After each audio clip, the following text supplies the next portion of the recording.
Hey, Shalom. I was able to have a little time here to replenish, to refresh.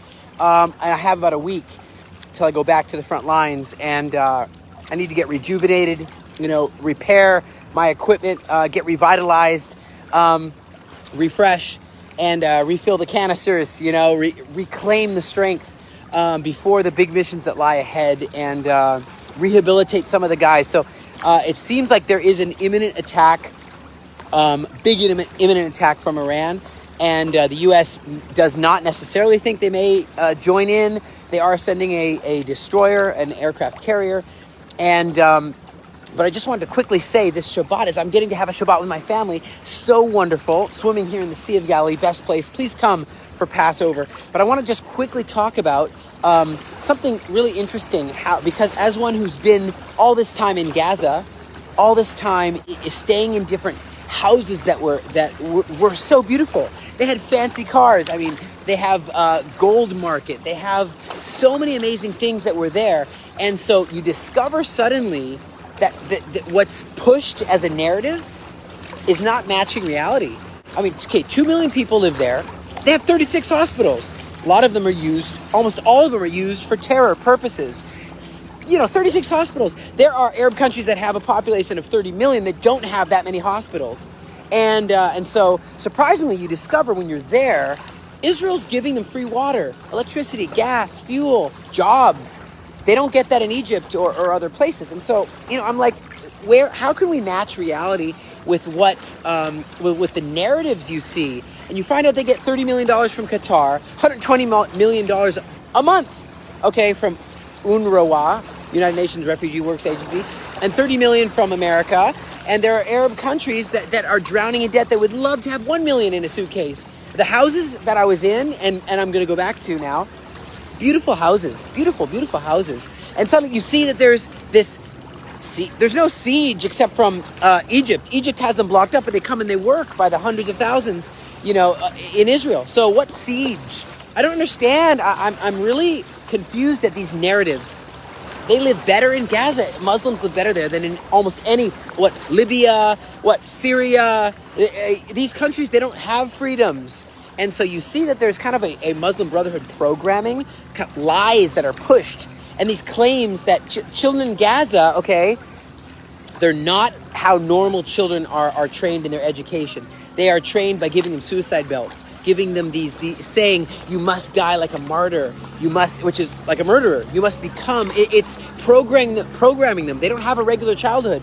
And you see that when you look at the books and when you look at the schools and you're in there and you see that a lot of these hospitals and mosques are converted into Hamas terror headquarters. You see that they are actually depots of weapons, RPGs, Shawaz bombs, all kinds of Klimagor mines, all kinds of, kill and murder, and it's not good. They're not regular mosques. You find that out. And you also see that the metro, 500 kilometers long, that's not normal. That's not normal at all. And what's going on where you have these UN workers and these, you have these doctors, they don't see that there's all these terrorists coming in, and they don't see that they're, bringing in actual kidnapped kids from Israel, and they're not regular doctors. Things are not normal. It's like a Twilight Zone. All these rockets, all these mortars in kindergartens, in kids' rooms. They have the Mein Kampf there. Why do they have the Mein Kampf? That's not good. It translated to Arabic, and the Sea of Galilee is really nice, though. I'm enjoying this little bit of time, but it's translated into Arabic, and so you got to see that it's not.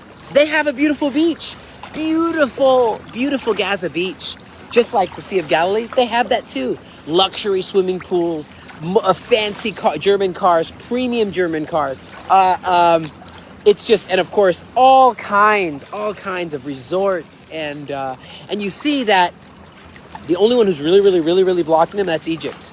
People aren't talking about these facts, and I want the facts to win, not all these slogans, And you discover that these reporters and these journalists, they were part of the actual group that came in the Al-Aqsa flood. They were part of that.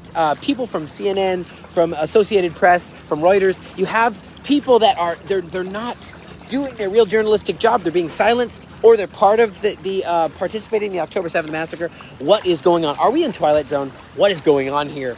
Okay, and so, the Red Cross, why aren't they going and meeting the hostages? I thought they're supposed to be the Red Cross. What's going on with the World Health Organization? What's going on? Why are there so many terrorists that are getting salaries?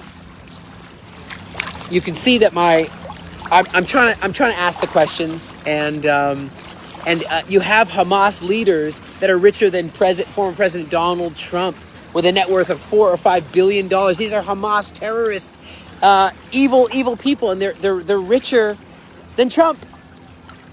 Am I, what's going on with what I'm seeing here? And I want you to share this message. I want you this Shabbat. It's Shabbat.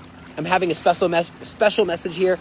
I want you guys to share this, and I want you to, in this new year, it's a biblical new year, biblical here in Israel, it's a time to herald a change. Let's have a profound, significant change as we reflect. We here at the Aliyah Return Center, I'm back, I'm checking on everything. We're continuing the emergency aid initiative, helping families that have no place to go. We're doing events for the immigrants. Our team is tirelessly working. We're preparing for Passover. Please join us Passover online or join us in person.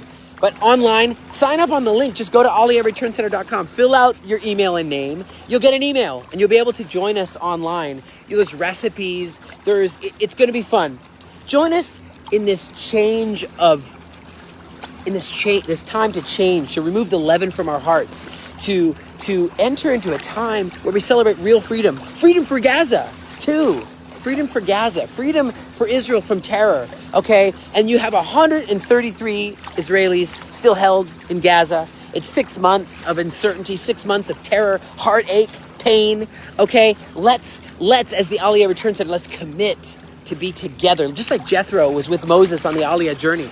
Let's commit like Caleb was with Joshua. Let's commit to be unified and resilient. Okay, there's people that had to run from Ashkelon, from Kiryat Gat, from Metula, from the north. We're here to help them. We're here to take care of them. And this Passover, let's help them. Let's get them food packages. Let's really, really, really bless them. And hey, bring them home. The immigrants from all over the world, bring them home now. Yes, Exodus 15. Israel, the Lord is my strength and my defense. He's become my salvation. He's my God, and I will praise him. That's what Miriam danced when they came through the Reed Sea. Let's continue to believe that as Passover continues, we're going to see more miracles.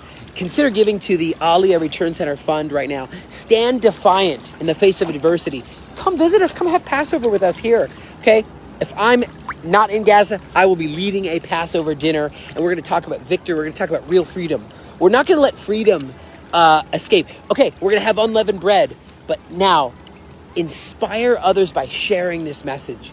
By putting a comment and saying, look, I stand with you for freedom. I stand with you for the Bible. Will all the world turn against Israel? Eventually. But there's a time now where we can stand together and hope for the Isaiah 19 highway. All the sons and daughters of Abraham, Arab and Jew, together. God bless you guys. And as the Jewish people return home, we're going to be here to receive them and to bless them. Shabbat Shalom. I'm here with David. He's a new immigrant to Israel from, where are you from? I'm from Chile, South America. And you came during the war here. Yeah. Are you not afraid? Yeah. A little bit.